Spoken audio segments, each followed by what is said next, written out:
अगर आप सरकारी जमीन पर अतिक्रमण करेंगे, सरकार और उसकी एजेंसीज को उसको पूरी तरह से ध्वस्त करने का अधिकार है। किसी भी प्रकार की जो झूठा दुष्प्रचार भारतीय जनता पार्टी और दिल्ली के भारतीय जनता पार्टी की सरकार और उसकी मुख्यमंत्री आदरणीय श्रीमती रेखा गुप्ता और उनके मंत्रिमंडल के सदस्यों के ऊपर कोई भी अगर झूठा आरोप लगाएगा तो हम उसको कोर्ट ऑफ लॉ में भी लेकर जाने से हिचकेंगे नहीं, क्योंकि हम दिल्ली का बदलता स्वरूप इस बदलते युग में, इस टेलीकम्युनिकेशन के युग में हम दिल्ली वासियों को और उनके बच्चों को, उनके परिवारों को अगली सेंचुरी में जाने के लिए सक्षमता के साथ आगे बढ़ने के लिए हमेशा प्रेरित करते रहेंगे। नमस्कार, आप सभी का आज बहुत बहुत स्वागत और अभिनंदन करेंगे। और आज एक गंभीर मुद्दे के ऊपर बात करेंगे, खासकर दिल्ली में इन दिनों जिस प्रकार से डेमोलेशन ड्राइव चल रही है, उसका उद्देश्य क्या है और डेमोलेशन ड्राइव कहाँ पर हो रही है। ज़्यादातर आप लोगों ने इन दिनों देखा होगा झुग्गी झोपड़ी बस्तियों के ऊपर हो रही है, उसके ऊपर क्यों पर्टिकुलरली हो रही है और बीजेपी को लोग इसके अवज में क्या बोल रहे हैं। बीजेपी के वरिष्ठ हमारे साथ मौजूद है विजय जोली जी, और इस क्षेत्र से विधायक रहे हैं, पूर्व विधायक रहे हैं, गहनता से विषय को समझते हैं, जानकारी रखते हैं। और इस विषय को लेंगे, दिल्ली में इस प्रकार से झुग्गी झोपड़ी पनपे क्यों, कब से पनप रहे हैं। जोली जी मूल निवासी दिल्ली के रहे हैं, बहुत वर्षों से यहाँ पर अपनी राजनीति के साथ साथ डेवलपमेंट को भी देखे हुए हैं। मुझे लगता है कि इनसे बेहतर जानकारी हमें कोई नहीं दे सकता। जोली जी, आपका बहुत बहुत स्वागत है। धन्यवाद। जोली जी, मैं पहले जानकारी जानना चाहूंगा कि इंदिरा गांधी की सरकार से लेके शीला दीक्षित और केजरीवाल तक यहाँ का जो सफर रहा है, बीजेपी तो रही नहीं, लगभग कभी कमांड में नहीं रही, मतलब डेवलपमेंट के हैसियत से। इन दिनों की बातें बाद में करेंगे। पहले मैं जानकारी थोड़ा सा लोगों को ये पता चले, दिल्ली पहले थी कैसे और इस तरीके की हालत बनी कैसे। मैं दिल्ली के अंदर 1960 के दशक के बाद पैदा हुआ। मैंने दिल्ली को बनते भी देखा है और दिल्ली के रंग रूप के अंदर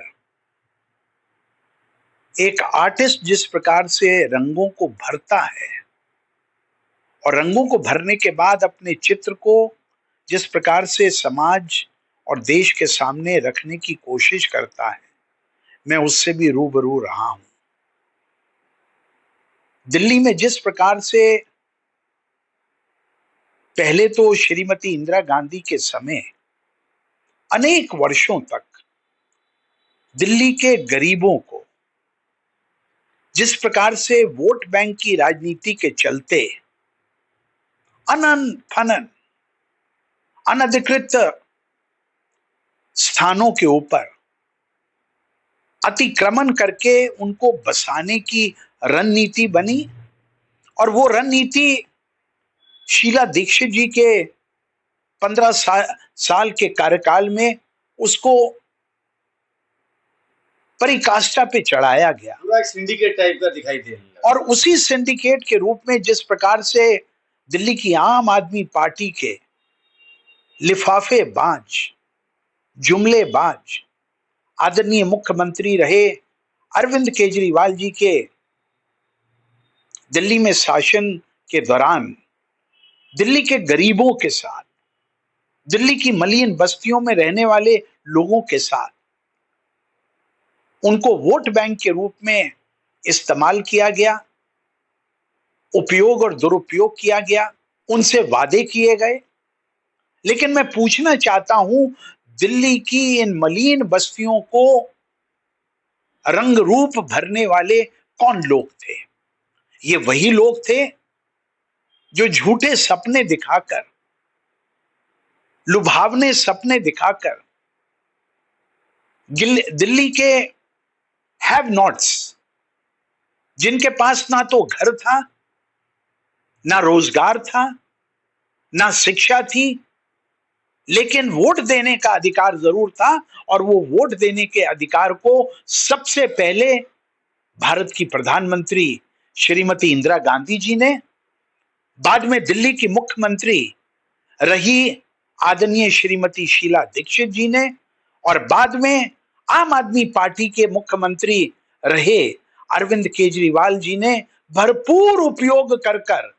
लोगों के साथ बेइंसाफी कराई। नहीं तो सर, इनको नौकरी किसने दी? इनके बच्चों को किसने पढ़ाई? कोई डॉक्टर बना, इनमें से कोई पायलट बना, या कोई आर्मी में गया? ऐसा कुछ आपने सुना? हमने तो पत्रकारिता में हमने कभी नहीं सुना कि भाई इन झुग्गी झोपड़ी बस्तियों में से कोई बहुत बड़ा डॉक्टर बन गया हो, कोई बहुत बड़ा आर्मी ऑफिसर बन गया हो, कोई ऐसे अधिकारी बन गया हो। ऐसा आपने कभी सुना हो सर? आप तो देखिए, मैंने तो कम से कम नहीं सुना, क्योंकि जहां पर अच्छी शिक्षा और अच्छी शिक्षा के चलते अच्छे वातावरण में देश के बच्चों को, देश के नौजवानों को उच्च शिक्षा देने के लिए प्रेरित नहीं किया जाएगा, मोटिवेट नहीं किया जाएगा, तब तक इन वर्गों के नौजवान बच्चे बेरोजगारी से कायल रहेंगे। इसलिए मेरा यह मानना है कि प्रधानमंत्री नरेंद्र मोदी जी के इस तीसरे कार्यकाल के अंदर, जब दिल्ली में भारतीय जनता पार्टी की सरकार बनी है 27 वर्षों के बाद, दिल्ली के बिगड़े हुए स्वरूप को सुधारने के लिए,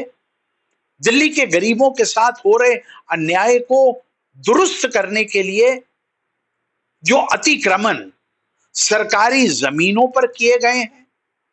बड़ी बड़ी सड़कों के किनारे किए गए हैं, सड़कें भीड़ी होती चली गई, ट्रेन लाइन सर जब्त हो गई है। और ट्रेन लाइन के आसपास जो किसी भी मानव जीवन के लिए सबसे बड़ा खतरा है, दिल्ली के अंदर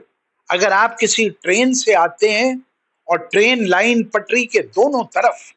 जिस प्रकार से अतिक्रमण को बढ़ावा दिया गया, और उसके लिए सरकारी एजेंसीज भी, कांग्रेस और आम आदमी पार्टी के नेता भी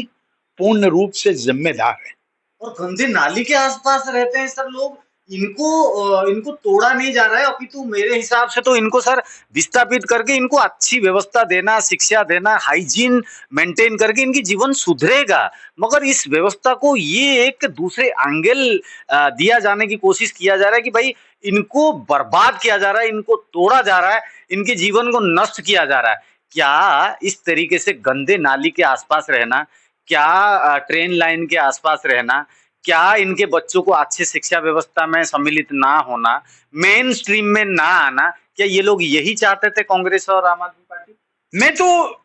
ये कांग्रेस और आम आदमी पार्टी के नेताओं से पूछना चाहता हूं,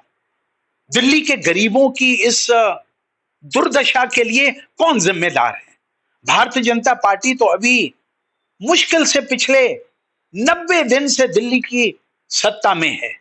और भारतीय जनता पार्टी का दिल्ली का नेतृत्व वास्तव में अच्छी दिल्ली, स्वस्थ दिल्ली, साफ दिल्ली, प्रदूषण मुक्त दिल्ली और दिल्ली के नौजवानों को जो अच्छी शिक्षा देने के लिए कृत संकल्पित है,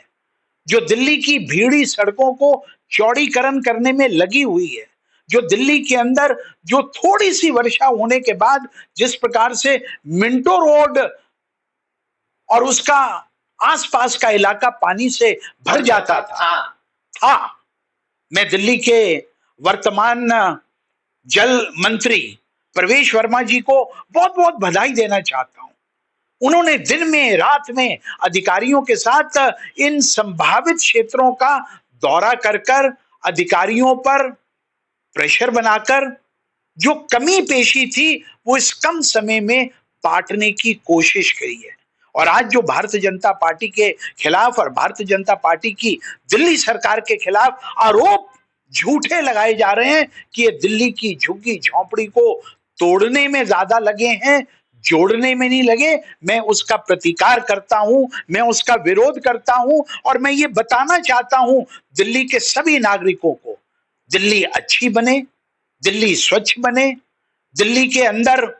अच्छे वातावरण में आगे आने वाली संतानें काम कर सकें। अगर उसके लिए हमें कहीं पर किसी कठिनाई का भी सामना करना पड़ता है तो अपनी चुनी हुई सरकार और उसके नुमाइंदों के ऊपर आप विश्वास रखिए, अगर कहीं पर झुग्गी टूटती है तो झुग्गी वासियों को वैकल्पिक स्थान और घर भी दिए जाते हैं। अभी मैंने 2 महीने पूर्व दिल्ली के पश्चिम दिल्ली के अंदर डीडीए द्वारा निर्मित 1475 एक रूम के और 2 रूम के फ्लैट्स को बनते देखा है और उनको दिल्ली के गरीबों को आवंटित होते देखा है। अगर आप सरकारी जमीन पर अतिक्रमण करेंगे, सरकार और उसकी एजेंसीज को उसको पूरी तरह से ध्वस्त करने का अधिकार है। अगर देवली रोड के बाहर एमबी रोड के ऊपर जो मेट्रो की लाइन बन रही है उसको सुचारू रूप से प्रगति की ओर आगे बढ़ाने के लिए और दिल्ली वासियों को यातायात की सुख सुविधाएं मुहैया कराने के लिए कुछ अतिक्रमण की हुई सरकारी जमीन के ऊपर बने हुए घरों को भी, आशियानों को भी तोड़ा गया है, तो उनको कुछ ना कुछ वैकल्पिक ऑल्टरनेटिव प्लाट्स और मुआवजे भी मिले हैं। इसलिए मेरी दिल्ली के सभी निवासियों से ये हाथ जोड़कर करबद्ध प्रार्थना है, दिल्ली को सुंदर आप और हम खुद मिलकर बनाएंगे। अपने घर का कूड़ा दूसरे के घर में मत डालिए, अपने घर का निकाला हुआ कूड़ा अपने घर के बाहर की नाली और नाले में मत डालिए, जिससे कि पानी का बहाव में कहीं ना कहीं रुकावट आए। इसलिए अच्छी दिल्ली बनने के लिए, सुचारू दिल्ली बनने के लिए, सुदृढ़ दिल्ली बनने के लिए, दिल्ली में प्रदूषण मुक्त वातावरण के लिए दिल्ली के नागरिकों को और विशेष तौर से राजनीति करने वाले कार्यकर्ताओं को संयम से इस पूरे बड़े गैमेट और प्लानिंग के अंदर संयम बनाकर दिल्ली को अच्छा बनाने के लिए एक दूसरे का साथ देना चाहिए। और मेरी अपेक्षा है, मेरा मानना है, दिल्ली सरकार अगर कहीं पर किसी आशियाने को जो अनधिकृत रूप से बना है, सरकारी भूमि पर बना है, अगर उसको ढाती है तो उसका मुआवजा देकर उनको बसाने की योजना भी वो सुचारू रूप से रखते हैं। अभी जुम्मा 3 महीने हुए हैं, आपने जिस सरकार को चुना हुआ है उस सरकार के क्रियाकलापों को आप अच्छी तरह से परखिए, लेकिन किसी भी प्रकार की